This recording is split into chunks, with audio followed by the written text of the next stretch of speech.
what really helped you get over the hump from some of those obstacles? Oh, it just took a lot of time because when you're 13 and like I was going to phases and it was fun and and it was just like I was okay with who I was, and it's so funny because I remember the exact moment when peer pressure started to matter more than who I was. And I loved Harry Chapin. I don't know if you know who Harry Chapin is, but I loved listening to Harry Chapin. Cats in the Cradle. Oh yeah, So yeah, that's right. one of my Yes. favorite musicians, and I'm in my room and I'm listening to Harry Chapin, and I call my friend, and she's like, "What's that in the background?" And I remember turning it down, like turning down who I was.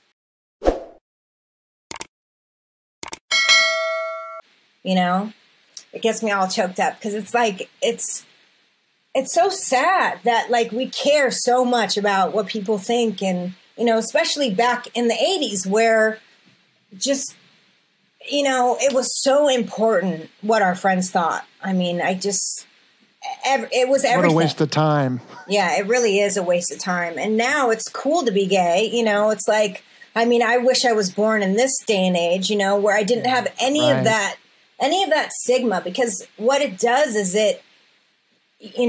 you have to pretend to be someone else other than yourself. And that is very damaging.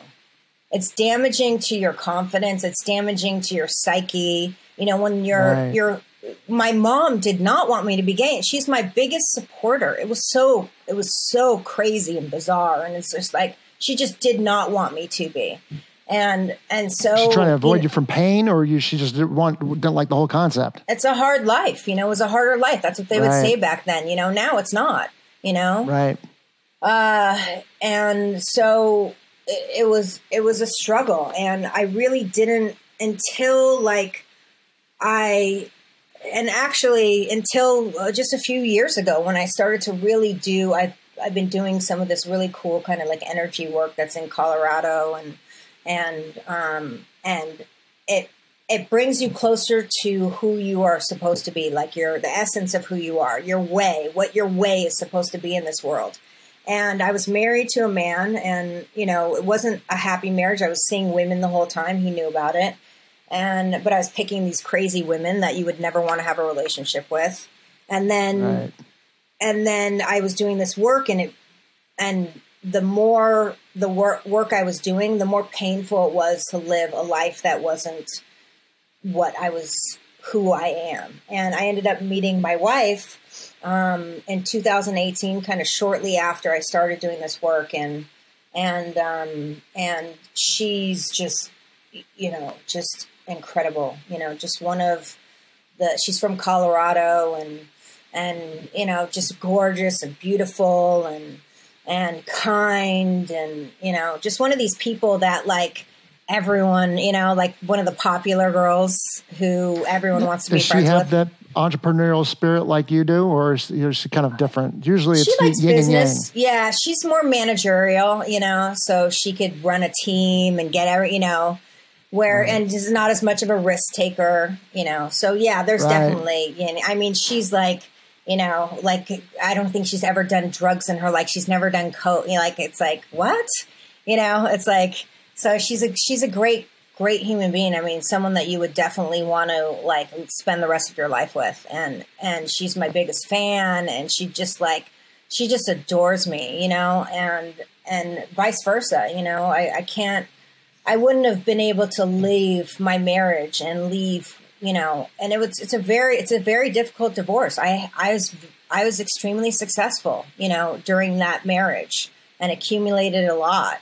And it's like, having to give that up, or half of that or whatever, part of that when, it's a hard choice. And especially I was seeing girls still. Yeah, it's brutal. And, but for her, and it's just like, that was the life that I wanted. She was the person that I wanted to be with. And, so back to backgammon. Anyway, so I found my path.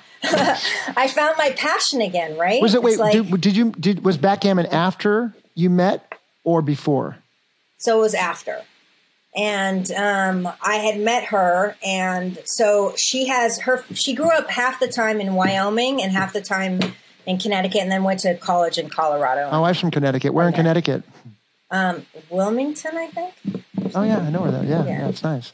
So they had a ranch in Wyoming, so they're like cowboys. She has one of those big belt buckles and did the roping thing and rodeo and like a real cowboy, Opposite right? of you.